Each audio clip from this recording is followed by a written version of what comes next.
Hooray! Old school Marvel! Boo, Activision! Ladies and gentlemen, welcome to Marvel Ultimate Alliance.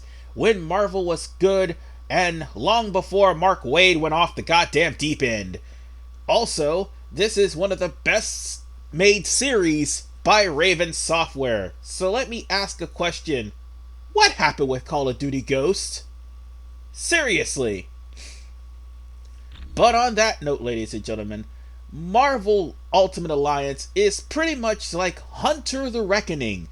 I'm pretty sure not that many people heard of that game. It's an obscure game, but it's a game where you can play up to 4 players at the same time and beat up people. As a matter of fact, the Ghostbusters game that came out with Ghostbusters 2016 also plays with that same style. Granted, that game sucked. This is actually pretty damn good. So with that said, folks, you get to play as 4 of your favorite Marvel heroes, team them up together to stop the forces of evil from, or should I say the masters of evil from taking over the world. That's kind of the gist. So whatever the case, folks, Raven Software. You'll love them, but when Ghost comes out, you'll hate them. I mean, Ghost is already out, and everybody kind of hates them for how the way Ghost is made. They had a hand in that, as did Infinity Ward. And again, boo Activision, because Activision is also the reason for all of the monetization decisions for Call of Duty, and also Ultimate Alliance, because this game also had DLC, except if you played this on the PS2.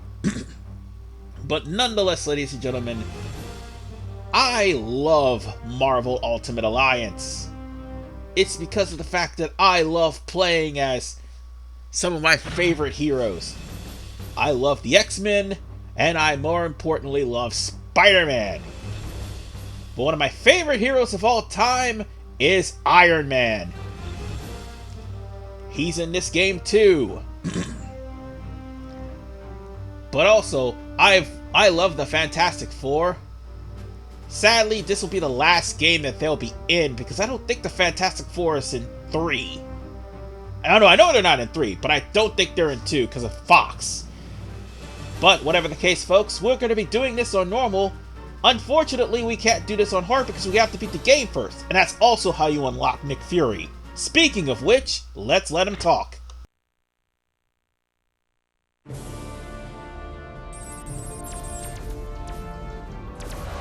What the hell is going on? Where's our air support? Get those forward guns going. Why aren't those rear batteries firing? Somebody get General Wilson on the horn! Colonel Fury. Doom, I'll have your head for this. I have little time for your petty threats, Colonel. Surrender your ship now, or I shall destroy it. Not on my watch.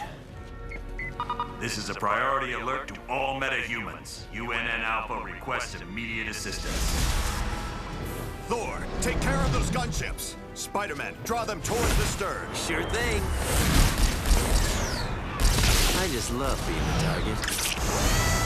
Wolverine, you Do go. it, Boy Scout. I don't take orders from you.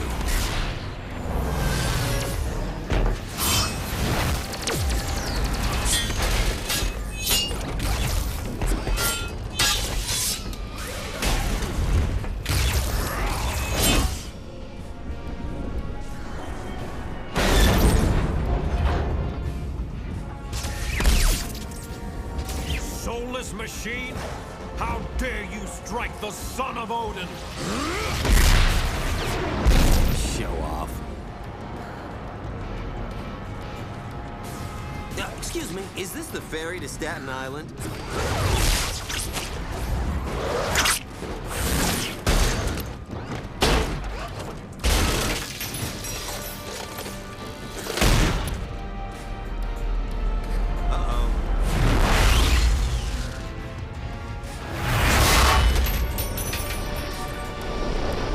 Hey, Cap, looks like you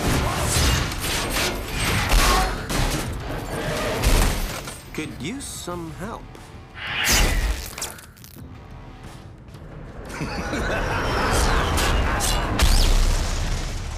That dude scares me.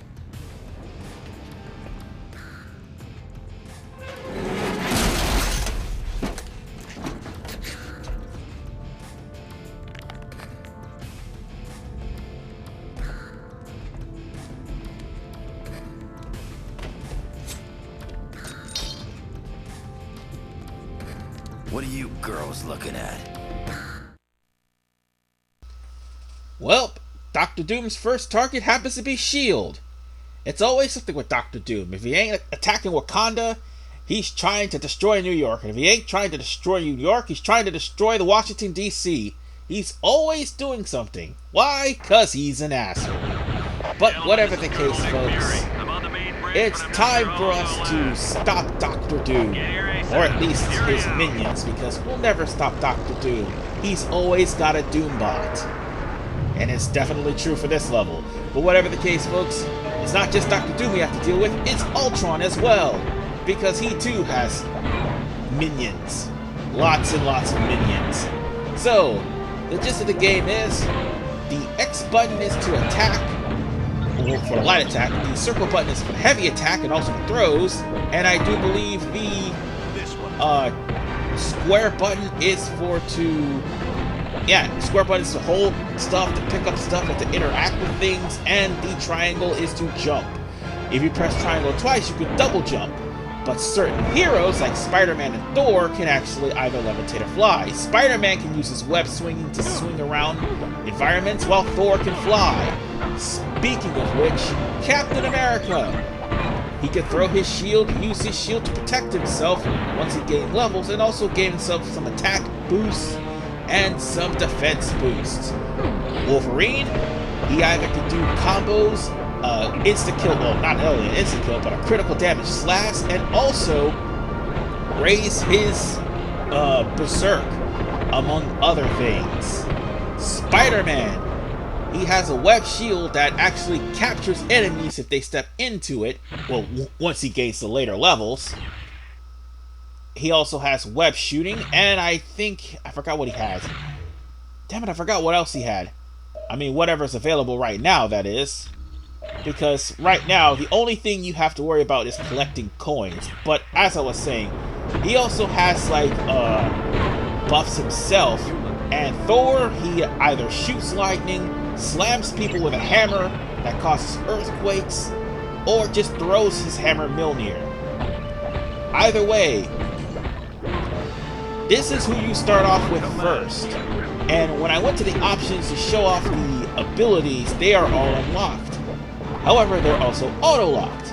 So those coins that I'm picking up, that's how you're going to raise your abilities, and not to mention, that's how you're going to unlock the abilities for the costumes that you have, and the new costumes that you'll eventually get once you reach certain objectives, or a certain level. Whatever the case, folks. Or you can just jump out. There we go. To Asgard! I'm sorry, I love that joke. But whatever the case.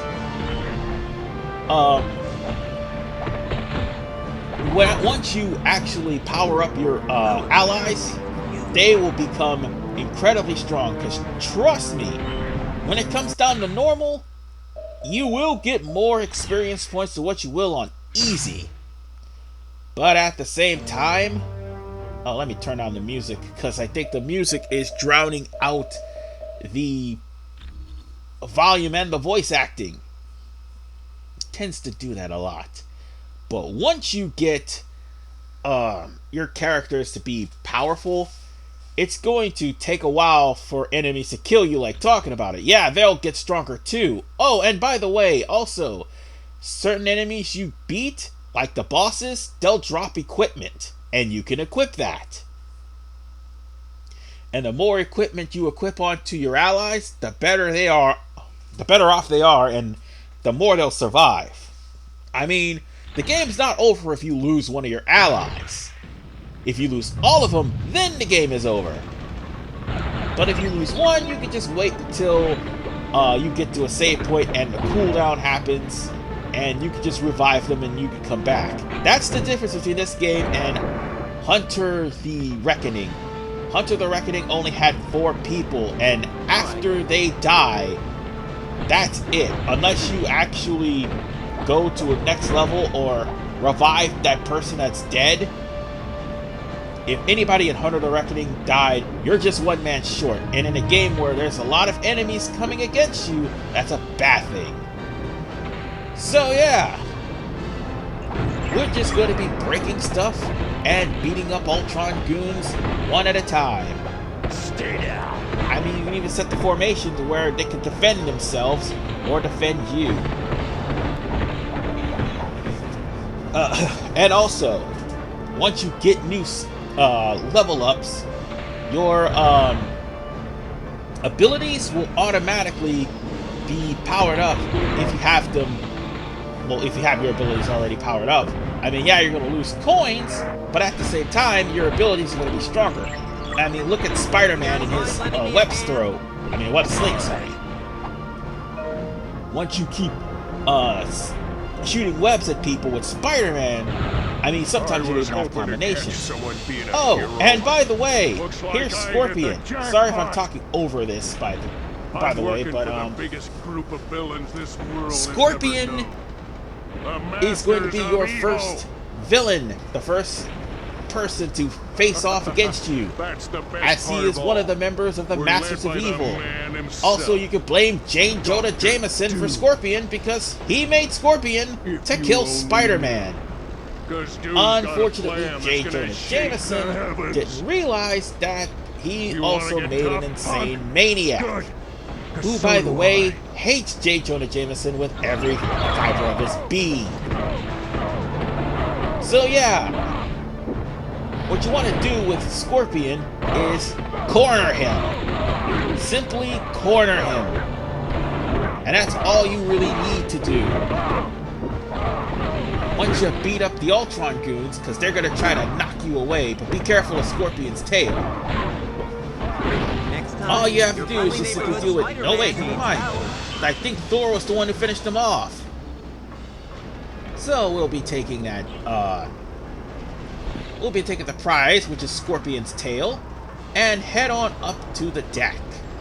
I think that will pretty much end part 1 of this battle, because we still got a few more places to go before we end the part. Still, some of these levels are long, some of these levels are short.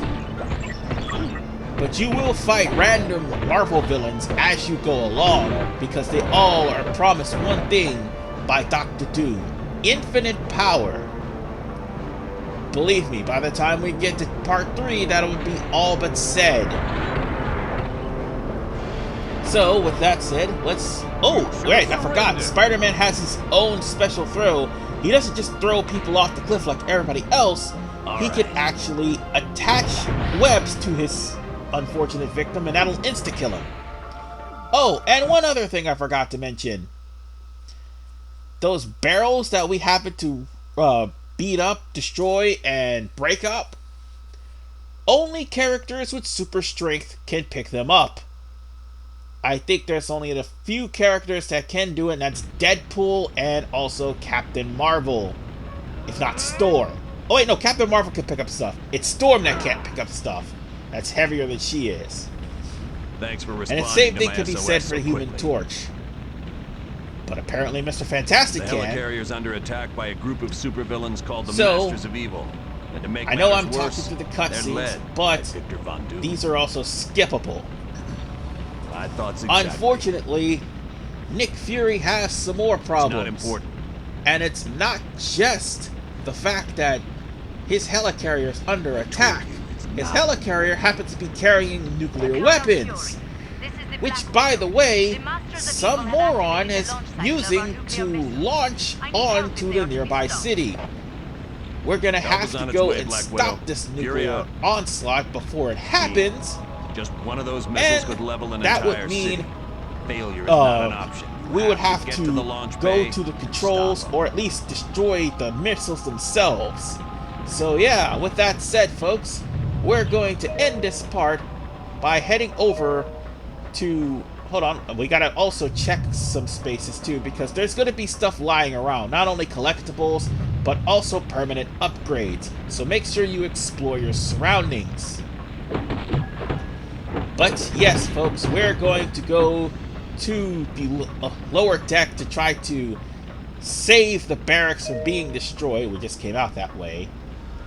So, we could come to this S.H.I.E.L.D. logo to save and also change out teammates. But I'll have a new team ready to go, or at least show you how that works, in part 2. This is RVMan985. See you guys next time with more Marvel Ultimate Alliance as we stop whoever it is that's trying to nuke all of New York. Damn, a hero's work is just never done.